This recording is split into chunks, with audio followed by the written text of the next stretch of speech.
Hi there, my name is Justin Quinnell and I'm doing this for the Real Photography Company in Bristol. We're going to be looking at paper negatives and basically how to breathe new life into old cameras and a little bit on the history. And yeah, let's get this show on the road, as it were. Okay, well, I mean, one of the reasons we're doing this is because being able to get to dark rooms and stuff isn't what everyone can do at the moment. So not only that, but being able to use these beautiful old objects, these beautiful old cameras. There's a lovely old bellows thing here, which is great. Being able to use things like this is such a shame not to. And using paper negatives means you can use the camera and you can also not have to worry about a dark room and stuff. And they are amazing cameras. Maybe cost a week's wages to people, so it's good to be able to breathe new life into them. Anyway, so we're going to have a little look at paper negatives and the history and how they work and how to make the most from them. And this is a paper negative here. These are the sort of images you'll get. You don't develop them, don't fix them. They're just basically negatives that have been exposed to light in camera, like doing a lumen prints, but within a camera. And then you scan the images and play around a bit with Photoshop or imaging software. And we've got here a few different ones. Now, they do change a bit with color. And it's a bit strange. Even the same sort of paper can change with color depending on the type of lighting and the intensity and the exposure. But there's loads of experimentation that needs to be done in this area. These, I say, are just a few paper negatives that I've done, and it gives you an idea. You can do large ones inside the boxes and stuff, and small ones inside 35mm cameras. So that's rather cool. Looking at things historically, and when did we first see a negative? When did that happen? I mean, this is the Turin Shroud, about 1320, they reckon. And it's a negative image, which is rather strange. So people didn't actually see it in positive for a long time. It's not designed to be a negative image, but it happens to be. And people were sort of like looking, I suppose, at shadows and at silhouettes and stuff for a long period of time before they really saw it as a negative. And also a long time before photography happened. But this is one that, let's say, was seen by millions and millions of people for hundreds of years and still is being seen as a sort of like an icon and stuff. So I just thought I'd put the Turin Shroud there. There are other examples of paintings which have been removed and there's been a negative image on the canvas or the material behind the painting and things. So people have seen negatives for hundreds of years. When it came to the chemistry, this is Joseph Schultz, who people thought maybe silver salts went dark because of air. And other reasons as well. The chemistry of it all was quite complicated. But what he did was he had a pot of silver nitrate by the window. Here it is. And basically he saw that half of it had gone dark and he realized it was light darkening silver salts. And he wrote down a few ideas, even the sort of origins of how it could be used for photography. And it was his writings that Humphrey Davy, Thomas Wedgwood, basically sort of like relied upon to get some sort of process together. At this time as well, there were people doing cameos like the bottom right, these silhouettes again, which are negative images really of people, and they were cut out sort of there and then. Amazing skills. Anybody who was doing sort of silhouettes and cameos in 1839 basically became photographers or became unemployed. Humphrey Davy, Thomas Wedgwood in Bristol, they sussed out photography. 1803, and the system they had was one using silhouettes, negatives if you call it that, photograms on bits of material which were soaked in silver. They couldn't fix them, the images didn't sort of survive, but like they were the first people to create shadow images and stuff. From then on, it was Nicephore Niepce, and he produced negatives. This is the very earliest surviving picture on the bottom layer, on the left-hand side, 8-hour exposure on a pewter plate. It's a negative image. It wasn't a positive. And what he was trying to do really was redo engravings, heliography, drawing from the sun. And so he wasn't looking at it as an art form or anything like that. He was looking at it as a way, a method of being able to copy engravings to save printing costs and stuff like that. But there was lots of experimentation and nobody quite knew what photography would be. And as I say, this is a negative. Now, the person who took over from Niepce in a way was Louis-Jacques de Daguerre, and his process didn't have a negative. It was just a positive. It was just a straightforward positive image. Amazing process, really clever, sort of like cut out the middleman. You ended up with this lovely positive picture but you couldn't reproduce it. They were one-offs, and that means that, like, you know, they had a value. Yeah, so that's rather good. But the negative could be reproduced, which is where WHT, William Henry FT, Fox Talbot, comes into it all.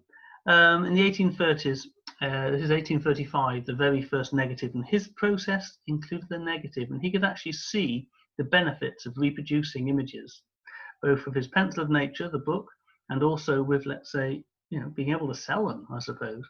He did a lot of dug his heels in when it came to patenting and stuff, but his systems, the original one, didn't use developer. It basically he soaked the paper in developer and then put it in the camera, and the image darkened in the same way as the process that we're going to be doing. So the image started darkening with time. The second process did use developer and was a bit quicker, but like that's the Talbot type and the calotype. So anyway, William Henry Fox Talbot in Lake O'Habby, he basically invented the negative, which was how photography to an extent was done for the next 150, 160 years. And we've got this fantastic approach here where you can actually use your mobile phones to see things in inverse, and having a negative and seeing it in inverse is a really interesting way of covering, you know, over 160, 180 years in just a few inches. I've always liked that, and I love it when it comes to teaching, showing people negatives. A lot of the negatives I do are developed, but we're going to do undeveloped negatives, although we'll come to that. And on the right here, I have one of his pictures from the Pencil of Nature. And the time exposures of all these images, the original time exposures with portraiture used to last sort of like 5 to 10 minutes in sunlight. The studios were on the roofs of the buildings, and it was like intense sunlight, really hot, and people had to sit there being clamped there. Oh, bring back those jolly days. And here we've got the sun shining on his face, tears trickling down his cheeks, while the operator promenaded the room, watch in hand, calling out the time every 5 seconds, till the fountains of his eyes were dry. Lovely stuff. It's like doing a wheelie bin picture, really. And here we have some jolly sing-along Victorians of a blurred baby, all down to time exposures. Good stuff. Now, the developed negative. I just want to go into this a while. Now, I'm not going to be doing developing and stuff, but negatives in themselves are quite beautiful. They're quite incredible.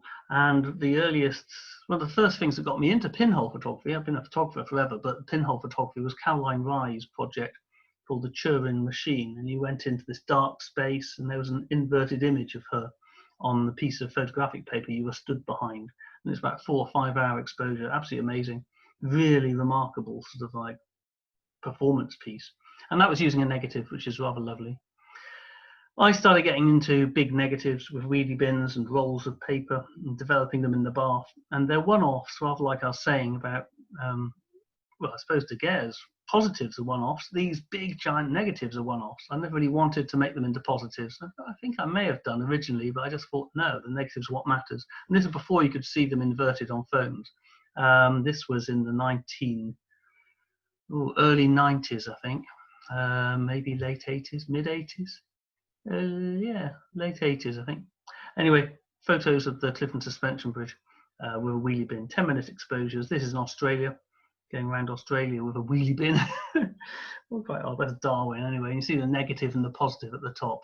But really, you know, fascinating. Oh, there's me in the bottom right in Darwin doing a wheelie bin picture of the beer can regatta. Yeah, someone has to. But anyway, I just love the negative as a force in itself. And here's a negative picture of a lot of my negatives, which again is playing around with this negative positive world, which I quite like. And here's one I did at the Learning Centre, St Paul's Learning Centre last year. 10-minute exposure, people trying to keep still. And there's the negative and there's the positive. Again, really amazing things, and it's on the wall there, and you can go up and look at it on the phone and see the people who are still and did what they were told to, and people like me who are blurred messes. Okay, so playing with negatives, do a lot of negatives inside beer cans and stuff like that, sort of like aluminium pinhole camera photos and negatives and things. Here's one of my boss down in Falmouth Uni, and just generally a bit of chaos. Great stuff. This is, and I've forgotten her name.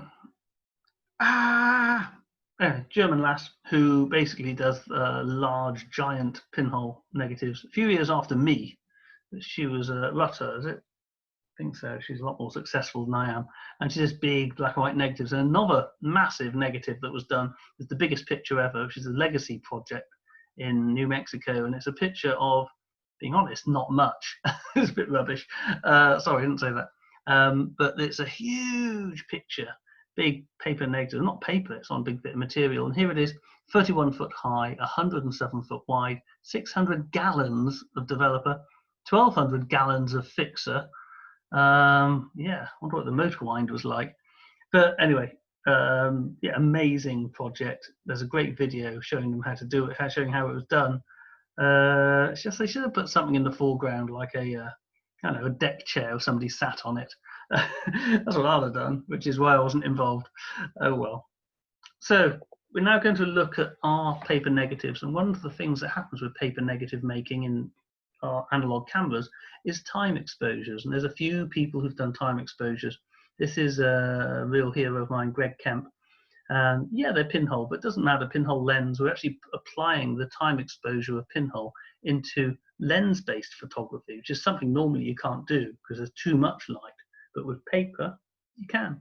And here we have a camera put onto a lawnmower being pushed around for about 5 or 10 minutes, and on the right 24 hours in his room, and you can see the fire's been on, you can see there's lights, and also there's lighting coming in from outside. So just the whole room for 24 hours, and the chair's been moved a few times. Brilliant stuff. And he's also done some amazing things. This is to do a solography where a bird nested on his pinhole camera, which is just quite fun, but a bit of a hero. He knew he had cancer for a long time. He died about 6-7 years ago. But one thing he used to do was photograph his operations. And these is I think it's about 2-hour exposure where there's a machine sort of cutting out or burning bits of his cancer. And you can see the things, they look like doves flying, when in fact that's a reflection of the machine as it goes around him and stuff. It's called Cyberknife Anxiety. Amazing. Look at Greg Kemp's photographs. Brilliant stuff. A few others, Caleb Jarland. I mean, it's still more negative positive. Here we have, there's a negative picture on the bottom of a sheet of paper, the top covered over is in larger stuff. And then after it's been developed, you'll fold it over and do a contact print on the top. And on the right, there's another one. He's folded it over on the paper and done a contact sheet. So you've got negative and positive on the same picture. And I love the one of the sea and stuff. It's superb. And he's done a few other ones, which I've tried to copy and imitate. This is looking up at trees with a bellows camera just put on its back. So here's the camera, or the one I use, and you just put it on its back with a time exposure on a bit of photographic paper outside. With mine, I put some leaves down, and the lens is pointing straight upwards. You end up with this picture, a mixture of a silhouette and a picture, which is really interesting to play with. Another of his I love is paddling, attempting to paddle towards the moon. So the camera stays still in relation to the boat, but the moon is sort of like moving left and right. And things like that I love, time exposure stuff. William Arnold, brilliant.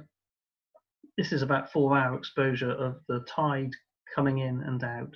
And it just shows you the pale area where the waves break, and you know, Seaside is brilliant for this sort of thing. If you're going to be using a 35mm camera, there's one here, just cut up loads of little bits of photo paper. Yeah, hang on. Talk amongst yourselves. Here we go. Look, I always carry some around. Well, that one's a bit fogged.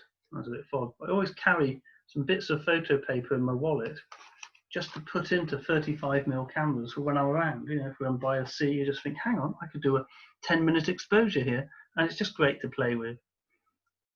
And there's a few more William Arnold's. This is during lockdown, pictures of his room, basically, and for other people's rooms. He sort of like fixed it up for people so they can do pictures for several days, I think it's a week, in lockdown of their spaces that we're all stuck in. This is an early one of his. You can see the sort of dressing table with everything moved around and the bed looking chaotic. Some students of mine years ago, when I was doing colour pinhole with a bunch of kids in the 80s, must have been 80s or early 90s, and one of them went and showed me a time exposure of him and his girlfriend on a bed, but it was just this slight pinkish blur above the sort of like bed, and it was just very strange, very funny. Wartime exposures by William Arnold. I love that one of the kitchen. I've been trying to do it, as I'll show you, the pans moving around and the kettle being moved and the tap, and just all that. Sorting out lenses, being able to focus a lens. So you can use any light type box and to an extent any lens as long as it focuses at a reasonable distance. You don't want a lens that focuses sort of like a long distance, which would be rather like a lens from a pair of glasses. Yeah. What you do want is a small little lens, usually like a magnifying glass, which can focus a bit closer. Now I'm just wrestling here in a really stupid way. There we are. There's a lens here. Hello.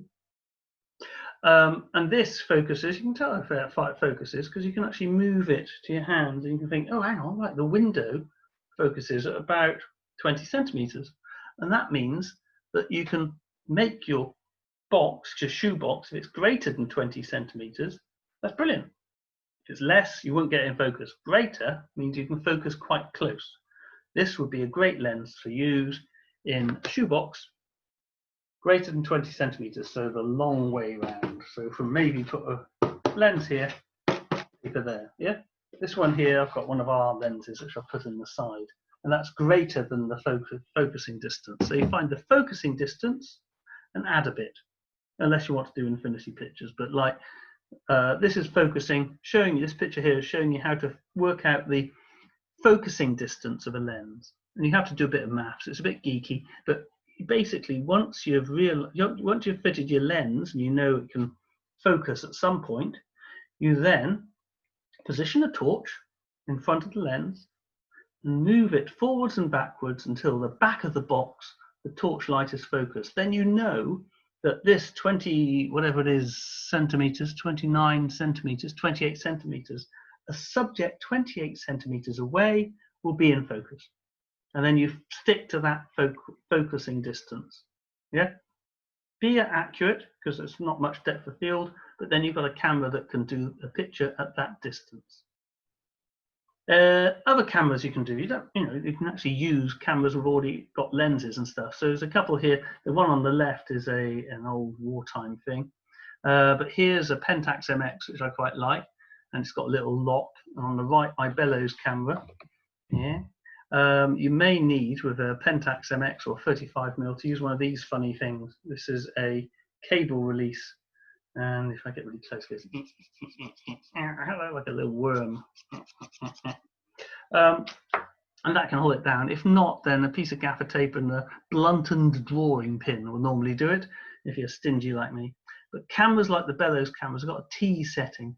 That means when you do the camera, the shutter goes open when you press the shutter down, and then closes when you press it again.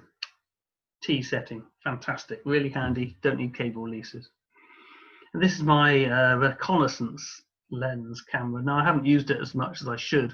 I got carried away with other things and the weather suddenly got bad, but it's a fun little camera and it focuses about 30 centimeters away. It's not little at all, it's designed for sort of long duration, painful portraits. The software for scanning, now everybody goes on about Photoshop. There's Affinity Photo is cheaper if you want to be legal about these things. I basically have got an illegal version of Photoshop, which is about 30 years old, and when there was only one pixel. And even that was black. It took about 4 years before they invented the white pixel, and then slowly Photoshop happened. But it does the job, it's rubbish. But it does the job, and you just need something that can invert and play with levels. Yeah, lots of imaging software out there. Hardware, well, I use this lovely USB scanner which was given to me, and it means I don't have to worry about sort of having an extra socket to plug it in, and I can use it when I'm in festivals and stuff. If I'm doing long exposures, scan the image and then you save it and email it to the person. It's a really quick, easy way, non-darkroom photography really. But scanners come with like printers quite often, so try and get the hang of it. You can photograph them with mobile phones. Being honest, use a scanner. It's far better. So here's the paper I showed you before. These are images that have actually been exposed. They don't look much, but when you get into the scanning, as we're going to now, you can see the images appear. So scan them. The larger negatives I'll do at 300 dpi. I usually scan them in color. It doesn't make any difference really. You can always make them black and white afterwards, just use up a bit more memory. So here we have at 300 dpi, and we scan the image. And then here we have the image on the left is actually without using levels, and on the right it's playing around with levels a little bit. And there we have the picture. And here we have the picture where it's scanned in black and white on the left and colour on the right. Now it doesn't matter really, you can make it black and white afterwards. I just quite like the weird colours you get. It does vary with photographic paper. These are different approaches and experiments with 35mm. Here we are sticking it onto a lawnmower, didn't work. Spinning round with myself. At the bottom there's a picture there which is called staring at my phone for 10 minutes. It's quite funny. And on the right you can just about see me on the exercise bike. So I haven't been able to use my exercise bike because I'm a knee, old person. But doing durations of time and time exposures work quite well. And then here on the hammock, I can do the hammock. That doesn't affect my knee. That's about 4 minutes swinging on the hammock. And at the bottom, we've got, I think it's about 3 hours of the kitchen, which is very similar to what is to Mr. Arnold's. It's a bit of a copy. In fact, it's probably his kitchen. I don't know. Sorry. And then we have a picture done with the bellows camera. And this is the one where there's a video on taking a picture of Fox Talbot's broom by open door, but I can't afford a broom, so I'm using a Dyson, sort of 20th century, 21st century pencil of nature, or the aerosol of nature, or the Sharpie of nature. I don't know. Anyway, it's quite interesting. The soliloquy that opened the door, 1843. That's Fox Talbot's from the Pencil of Nature, and this is the soliloquy that kept the door open, really, with Dyson. So there we go. The reconnaissance camera, well, it does long exposures, but it was so hot, and it does work quite well. As I say, just sort of like, it's a big lens that I found was given to me. It's also useful having children because you can use them to sort of do pictures. This is using the box camera and working out the angle of view and working out sort of whether or not a 15-year-old can keep still for several minutes in intense sunlight. He couldn't. I found the best way of using the box camera is having it so it's, you find a bit of sunlight and then do a picture looking at the reflected sunlight. There's a lot of light can scatter around inside that box. And then it was like the doll pictures and Angry Man and just experimenting with different things. I tried to use lamps as well, the exposure's too long. And there we have Angry Man, self-portrait, and a really rubbishy, blurred out of focus flower, which I shouldn't really have shown you. And then we have Valerie, which I've shown you already. Another thing as well, which Joe Van Cleve's videos show, is making the photographic paper wet before you put it in the camera. Works best with fibre-based papers, and fibre-based papers aren't as fast as resin-coated, so it's difficult to know what advantage you get. But you do end up with a bit of nice, chaotic distortion, like on the left, and I love that. And on the right, we have Valerie saying bye-bye. So, thank you very much. Hopefully this is of use, and I will stop the sharing. And do have a go. As I say, cameras are out there, make use of it, photographic paper, no developer, and yeah, keep well, and catch up with you all again.